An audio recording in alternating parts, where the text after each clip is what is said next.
तो night watcher की इस एपिसोड की शुरुआत वहीं से होती है जहां से पिछला एपिसोड खत्म हुआ था। पिछले एपिसोड के एंड में देखा था हमारा मेकअप टेक्निक 10 दिन में सीख गया था। जो सुनते ही वो जो नंबर 4 एकदम चौंक जाता है, जैसे नंबर 4 यहाँ पे चौंकता है, वो कहता है सच्ची में ना हमारा मेकअप कहता है सच्ची में मैं कभी भी झूठ यहाँ पे नहीं बोलता। तो ये भी कहता है वो ये तुम तो कुछ ज्यादा टैलेंटेड यहाँ पर हो, तुमको तो हमारा ह्यूमन सेट ज्वाइन कर लेना चाहिए। जो सुनते ही हमारा शौकन सोचते हैं इनका ह्यूमन सेट ना भाई, इनके सेट में लिटरली अजीब अजीब सी चीजें होती रहती है, कभी ये करना पड़ता है कभी वो ना करना पड़ता है। मुझे ऐसा कुछ नहीं करना, मुझे अपने मर्जी का मालिक बनना है, मुझे जो करने का मन करेगा मैं वो यहाँ पे करूंगा। जब मैं नंबर 4 के साथ चैट ग्रुप में बातचीत करता था उस समय इसकी पर्सनैलिटी से आइडिया लगता था कि बहुत ज्यादा एरोगेंट यहाँ पर है, बहुत ज्यादा मतलब अजीब बंदा लगता है। लेकिन जब ये सामने यहाँ पे मिला हुआ है काफी स्वीट और काफी जेंटलमैन आदमी यहाँ पर है यार, चलो इसके साथ ना तो दो चार अजीब बातें करता हूँ। तो कहता सुनो यार ये जो नॉर्मल हेडक्वार्टर यहाँ पर हो गया, समझो कि मेरे नाइट वॉचर का हेडक्वार्टर वो, और ये जो कोठा यहाँ पर हो गया वो, बोलो यार वो दोनों में से क्या फर्क है। तो ये भी थोड़ा सा ये हो जाता है कि यार कोठा और हेडक्वार्टर भाई किस चीज का फर्क यहाँ पे पूछ रहा है,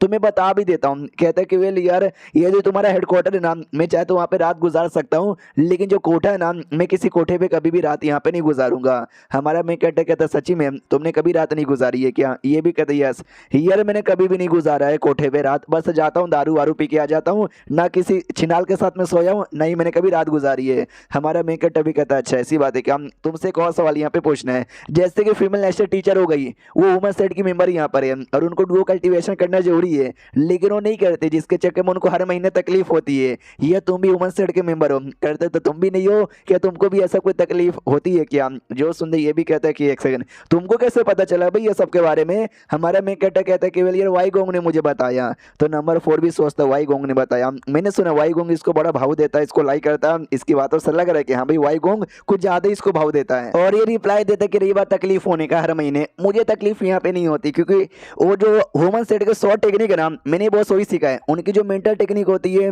जो कि वही फीमेल नेशनल टीचर ने सीखा है वो मैंने नहीं सीखा है। हमारा मेकअप भी कहता है अच्छा जो मेंटल टेक्निक यहाँ पे सीखता है उसको में तकलीफ होती है क्या, शॉर्ट टेक्निक वाले को नहीं होती क्या? तो नंबर 4 भी कहता है शॉर्ट टेक्निक वाले को बिल्कुल भी यहाँ पे नहीं होती। तुम्हारा लेवल कितना है ऐसा हमारा मेकअप पूछता है, तो वो भी कहता है कि वेल यार हमारा लेवल सिस्टम अलग है, अगर तुम्हारे सिस्टम के हिसाब से बातचीत किया जाए तुम ऐसा कह सकते हो जो स्पीड रिफाइनिंग लेवल है ना मैं उस लेवल का बंदा हूँ। तो शौक भी कहता है अच्छा उस लेवल की हो, तो अगला अगला क्या तुम्हारा प्लान है, आगे जाओगे क्या? ये भी कहते सुनो आगे बढ़ना तो सबको पसंद है, तो जाहिर सी बात है मुझे भी पसंद है, तो मैं भी आगे जाऊंगा, और आगे कब जाऊंगा कैसे जाऊंगा वो देखा जाएगा यार, उतना मैं आगे का नहीं सोचता। मनी मन सोचता है कि सुनो यार मुझे याद है 6 महीने पहले जब ये केस यहाँ पर आया था टैक्स के पैसों का, तब जाके इसने नाइट वॉचर की टीम ज्वाइन की, उस समय क्यूआर रिफाइनिंग पे था, उसके बाद एक और लेवल अप हुआ और अब जाकर है ना ये स्पीड रिफाइनिंग लेवल पे भी आ गया। 6 महीने के अंदर काफी ज्यादा प्रोग्रेस यहाँ पर हो गया यार, इतना जल्दी जल्दी प्रोग्रेस मैंने किसी का होते हुए देखा नहीं है। सुन यार बैठ के बातचीत करने में मजा नहीं आता है, काम करते हैं, तुमको शॉर्ट हार्ट के बारे में जानना था मुझे भी आता है, हम प्रैक्टिस कर लेते हैं। हमारा मेकअप कहते या भाई लड़ लड़ के प्रैक्टिस कर लेते हैं ज्यादा सही रहेगा। मनी मन सोचता फनली नंबर 4 की कितनी पावर है वो भी मुझे देखने का मौका मिलेगा। अब आता है फीमेल नेशनल टीचर और राजा की ओर, जहाँ पे दोनों एक दूसरे से मिल चुके थे और राजा भी कहते मैंने सुना तुम्हारे सेट का जो लड़का यहाँ पर चू युआन यानी नंबर 4 और साथ ही में जो ली माउ नाम की लड़की है हेवन सेट वाली, उनका फाइट वाइट होने वाला, क्या लगता है हरा पाएगा?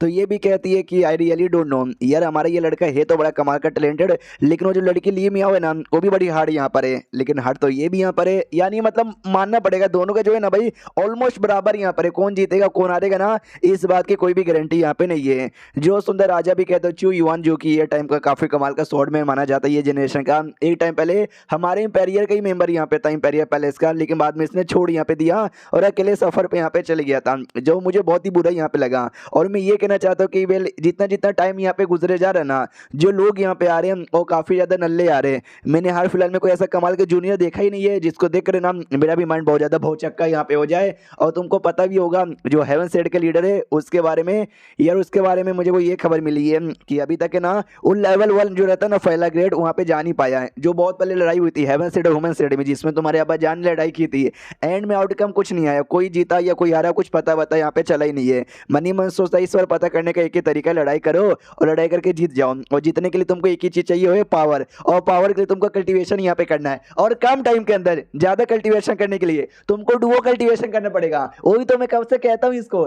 लेकिन ये मानने को तैयारी नहीं है, इसका भी फायदा होगा मेरा भी फायदा होगा यार, लेकिन नहीं ये तो तैयारी नहीं है। और तभी ना बाहर से अजीब अजीब सी आवाज आने लग जाती है राजा को, तो ये भी चौंक जाता है, ये आवाज अरे यार ये आवाज किसकी है? तो ये बताती है कि वेल ये आवाज पक्का भाई चू युआन और साथ ही में शॉ क्यूएन की होगी, क्योंकि वो दोनों आपस में फाइट कर रहे हैं। तो राजा भी चौंक जाता है। एक सेकंड, शाओकुएन यानी वही नाइट वॉचर फाइट कर रहा है चू युआन के साथ। अरे यार ये पहली बार महल में आया तो आया कब और कैसे आया, और ये कैसे फाइट कर सकता है चू युआन के साथ। चू युआन तो एक स्वॉर्ड कल्टीवेटर है ना, तो ये बताती स्वॉर्ड कल्टीवेटर है, लेकिन शाओकुएन को भी स्वॉर्ड चलाने आता है। तो मैंने भी उसको स्वॉर्ड से रिलेटेड एक टेक्निक दी थी और चू युआन को बोला था कि उसको सिखा देना। बाकी तो सीख रहे होंगे आपस में लड़ बड़ के कि तुमको विश्वास यहाँ पे नहीं हो रहा क्या, अगर विश्वास यहाँ पे नहीं हो चलो हम खुद चल के उनका फाइट देख लेते हैं। तो राजा भी कहता है चलो यार मुझे तो सच्ची में ऐसा कानों पे विश्वास नहीं हो रहा।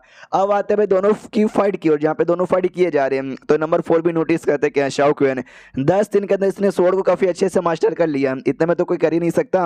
हालांकि उतना भी स्ट्रॉन्ग नहीं है, पूरा दम लगाऊंगा तो मैं तो शाओकुएन का ही हार दूंगा, लेकिन अभी हम कोई सीरियसली लड़ाई नहीं कर रही है, तो बस नॉर्मल सी प्रैक्टिस यहाँ पे चालू है। और जितना ये उखाड़ पा रहा ना शायद उतना इसके टाइम पे या फिर इसकी उम्र पे या तो इसका जो भी है ना भाई कम टाइम के अंदर मैं भी कर नहीं पा रहा था। राजा भी आ जाता, राजा भी देख के चौंक जाता। लगभग 6 या 7 महीने पहले जब शाओकुएन ने पहली बार केस सॉल्व किया था तब से धीरे धीरे फेमस हो रहा था। मुझे तब से लेकर अभी तक पसंद नहीं है, लेकिन मैंने कभी इसके पावर के बारे में नहीं सुना कि भाई इतना पावरफुल है ये वो, लेकिन आज मैं देख सकता हूँ अच्छे से लड़ाई कर रहा है, काफी पावरफुल है। इसका लेवल यार इसका लेवल कितना है, तो फीमेल नेशनल टीचर बताती है कि अभी अभी इस स्पीड रिफाइनिंग लेवल पे गया था कुछ दिन पहले ही। तो राजा भी सोचता बस स्पीड रिफाइनिंग लेवल पर मैं राजा हूँ, मेरे सामने स्पीड रिफाइनिंग लेवल वालों की कोई औकात यहाँ पे नहीं है, तो उनको तो भाव भी नहीं देता। हाँ लेकिन इसको मानना पड़ेगा जो नॉर्मल बंदे होते हैं उनसे तो स्पेशल यहाँ पर है, लेकिन नोट कुछ खास नहीं है।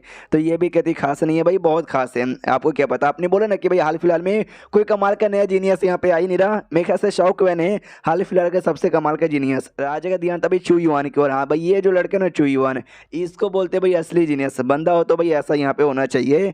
तो फीमेल नेशनल टीचर भी कहती है कि वेल ये नहीं दोनों कमाल के भाई, तुम ऐसा डिस्क्रिमिनेशन नहीं कर सकते। तो राजा भी कहते कि अच्छा वो सारी बातें छोड़ो, अपने शाओकुएन को अपनी स्वॉर्ड टेक्निक सिखाई थी ना। ये भी कहती कि हाँ यार उसने बोला कि मैंने सीखना है, तो मैंने जो स्वॉर्ड हार्ट है ना वो मैंने सीखने बोला था। स्वॉर्ड हार्ट ऐसी टेक्निक है ना जो बंदा कुछ ही दिनों के अंदर सीख नहीं सकता, लेकिन देखो इसने तो काफी अच्छे से कुछ ही दिनों के अंदर सीख लिया। तो राजा भी कहता वेल मैं मानता हूँ कि शाओकुएन नॉर्मल बंदों से अलग यहाँ पर होगा, लेकिन दैट डजंट इवन मैटर। यानी राजा का ऐसा है कि भाई वो लिटरली शाओकुएन कुछ भी करे इसको तो लगता है कि भाई बेकार नल्ला मुझे पसंद ही नहीं है। तो देखते हैं भाई कि आप कभी पसंद करेगा भी या फिर कुछ और होगा। हम मिलते किसी और वीडियो में, जब तक के लिए बाय बाय।